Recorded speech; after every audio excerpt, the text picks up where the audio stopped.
자, 풀입니다. 3차원 CAD의 모델링 기법 가에서 다에 적합한 설명을 A에서 C에서 바르게 연결한 것은 되어 있습니다. 자, 사실 3차원 CAD 모델링 기법 같은 경우는 영어를 조금 알고 있으면 문제를 풀기가 조금 더 쉽습니다. 자, 와이어프레임은 선으로 표현한 거를 말하고요. 서피스 모델링은 어떤 표면, 면을 가지고 표현한 모델링을 이야기하고 있고요. 솔리드 모델링은 속이 차 있는 형태, 어떤 최적을 가지고 있는 그러한 모델링을 말합니다. 자, A부터 C를 한번 읽어보도록 하겠습니다. 면을 연결하여 최적. 최적은 솔리드 모델링 다에 해당했었죠. 자, 점, 선 등의 기본적인 요소로 구성되며 점을 연결하여 선으로 표현한다. 선, 와이어 프레임이 여기에 해당하겠죠? 가가 맞고요. 선을 연결하여 면으로 표현한다 하면 서피스 모델링, 나가 여기에 해당하겠죠? 그래서 정답은 바로 3번이 되겠습니다.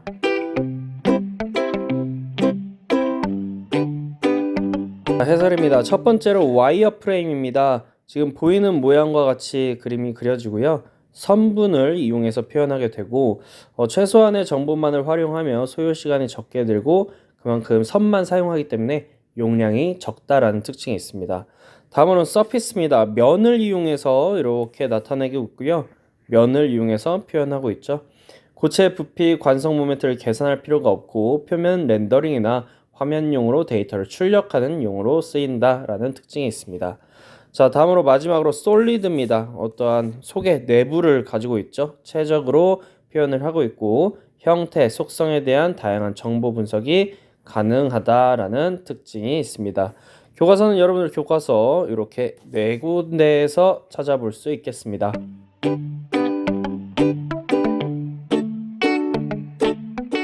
자, 풀이입니다. 축의 일반적인 제도 방법에 대한 설명으로 옳지 않은 것은입니다.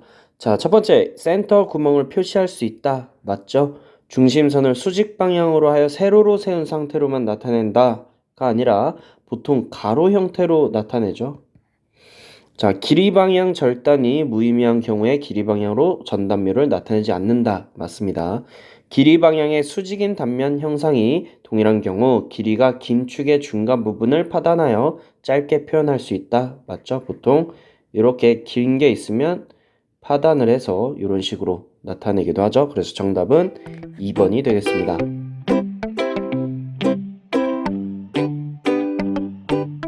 자, 해설입니다. 축의 제도에 대해서 보고 있고요. 축은 중심선을 수평 방향으로 하여 길게 놓은 상태로 그린다. 자, 이렇게 수평 상태로 그리게 되죠. 축은 길이 방향으로 전단묘를 나타내지 않으며 키홈 등을 나타낼 필요가 있을 경우 부분 단면으로 나타낸다. 그래서 이렇게 부분 단면으로 나타내고요. 키 같은 경우는 국부투상도라고 해서 위쪽으로 이렇게 있으면 위쪽으로 선을 그어서 키의 형태를 그려주는 투상도로 나타내기도 하죠. 자, 센터 구멍 표시는 KSA, ISO 6411에 따라 그림과 같이 표시하고 지시한다.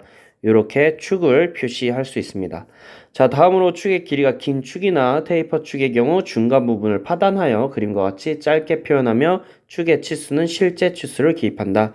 중간을 이렇게 파단선으로 생략할 수 있고 다만 치수를 실제 치수를 그려준다 라고 여러분들이 기억해 주면 되겠습니다.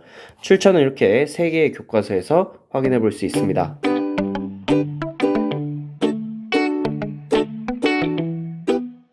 자, 풀이입니다. 다음 도면에 대한 설명으로 옳은 것만을 모두 고르면입니다. 자, 일단 도면이 있고 보기를 한번 보도록 하겠습니다. 기억, 판재의 두께는 7mm이다 라고 되어 있는데 판재의 두께 T는 7이라고 되어 있죠. 그래서 맞는 답이 되겠습니다. 도면의 치수 기입법은 병렬 치수 기입법이다 라고 되어 있는데 이런 식으로 치수가 표현되어 있는 거를 우리가 병렬 치수 기입법이라고 하죠. 직렬 같은 경우는 이렇게 되어 있겠죠. 각 치수 공차는 다른 치수의 공차에 영향을 주지 않는다라는 게 병렬 치수 기입법의 특징이었습니다. 그래서 모두 정답이고 그래서 정답은 4번이 되겠습니다. 자, 해설입니다. 문제에서 나왔던 보조기호, 치수 보조기호를 보면 판의 두께 T라고 되어 있죠. 판재 두께 치수 앞에 붙이는 보조기호입니다. 자, 그 다음에 치수기 방법으로 우리가 병렬 치수기법이 나왔는데 직렬 치수, 병렬 치수, 늦은 치수, 좌표 치수가 있죠. 그 중에 우리가 병렬 치수가 나왔고 병렬 치수는 이런 식으로 표현이 된다. 그다음에 직렬 치수는 이런 식으로 표현이 된다라는 걸 여러분들이 아시고, 다만 병렬 치수 같은 경우는 쭉 읽어보면 자, 한 곳을 기준으로 치수를 기입하는 방법으로 각 치수의 치수 공차가 다른 치수의 공차에는 영향을 주지 않는 경우에 사용한다라고 되어 있습니다. 자, 다시 한번 살펴보면 직렬 치수기법 같은 경우는 여기 공차에 따라서 여기의 위치, 여기의 위치, 여기의 위치, 여기의 위치도 다 달라집니다. 그렇죠? 그러나 병렬 치수기법 같은 경우는 여기에 공차가 있을 때 여기의 위치에 영향을 주지 않습니다. 그렇죠? 그런 차이로 다른 치수 공차에는 영향을 주지 않는다라고 여러분들이 이해하시면 되겠습니다. 교과서는 여러분들 이렇게 네 군데에서 살펴볼 수 있습니다.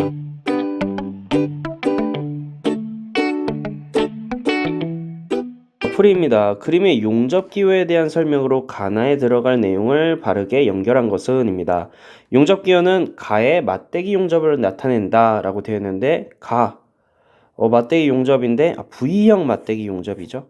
자, 용접부는 나에 있도록 용접한다 라고 되어 있는데 이게 지금 요 이면의 반대쪽에 있는 거 보니까 화살표 쪽을 이야기하네요. 그래서 화살표 쪽 해서 정답은 3번이 되겠습니다.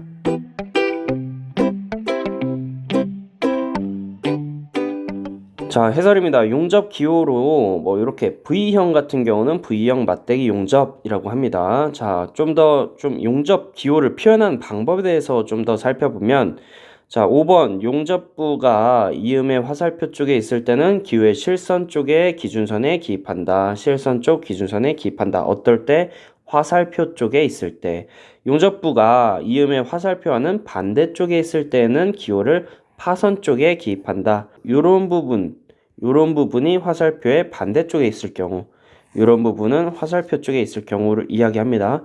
또 하나 더, 부재의 양쪽을 용접하는 경우, 양쪽 용접할 때는 용접 기호를 기준선의 상하, 좌우, 대칭으로 조합시킨다. 그래서 양면으로 할 때는 이런 식으로 나타낸다라고 여러분들이 기억해 주면 되겠습니다.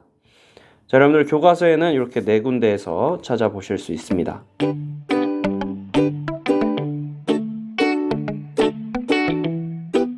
풀이입니다. 정식으로 출도한 도면의 내용을 수정해야 하는 경우에 조치로 옳은 것은입니다. 첫 번째, 수정할 때마다 새 도번을 부여한다. 수정할 때라기보다는 필요할 때 새 도번을 부여하게 되죠.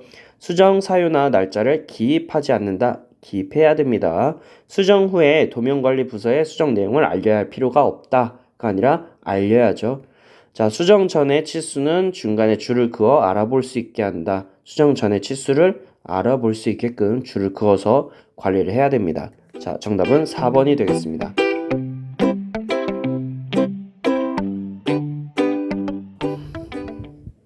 자, 해설입니다. 작성 후 검도 과정을 거친 도면은 도면 번호가 부여되고 도면 번호가 부여된 도면은 필요에 따라서 쉽게 찾아볼 수 있어야 한다.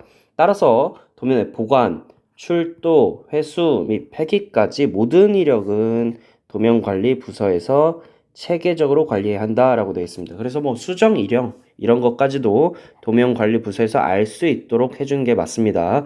자, 도면 일부를 수정하는 경우를 살펴보도록 하겠습니다. 어떻게 수정하느냐?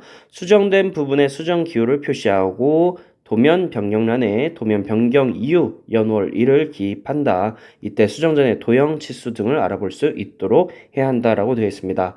도면 치수를 수정한 예를 한번 살펴보도록 하겠습니다. 그래서 요런데 이렇게 쭉 보면 수정 전의 치수를 알아볼 수 있게끔 그냥 선을 짝대기 그어 놓고 수정 후의 치수를 이렇게 작성을 해줬습니다. 그렇죠? 그리고 이렇게 수정 내용을 기입할 수 있는 공간을 만들어서 변경 일자, 치수, 변경, 설계 실수 이런 변경 내용과 사유를 작성하는 칸을 따로 마련하게 됩니다. 자, 그 다음으로 도면을 다시 작성하는 경우 어떻게 하는지 살펴보도록 하겠습니다. 도면의 변경 내용이 복잡하거나 제품의 형상이 수정되었을 경우에는 새로운 도면으로 재작성한다. 어떤 경우 도면의 변경 내용이 복잡하거나 제품의 형상이 수정되었을 때, 이때 변경 전 도면이 새로운 도면으로 대체가 가능하면 변경 전의 도면 번호를 그대로 사용하고 변경 전 도면은 폐기한다. 그러나 변경 전 도면에 의하여 제품이 생산되어 도면을 폐기하지 못하는 경우에는 새로운 도면 번호와 도면 이름을 부여한다라고 되어 있습니다. 그래서 결국에는 도면 번호를 항상 새롭게 발부하는 게 아니라 변경 전 도면에 의한 제품이 생산되었을 때, 그래서 생산된 제품이 있기 때문에 도면을 폐기하지 못하는 경우에만 새로운 도면 번호와 도면 이름을 부여한다라고 되어 있습니다. 자, 여러분들 교과서는 이렇게 네 군데에서 찾아볼 수 있습니다.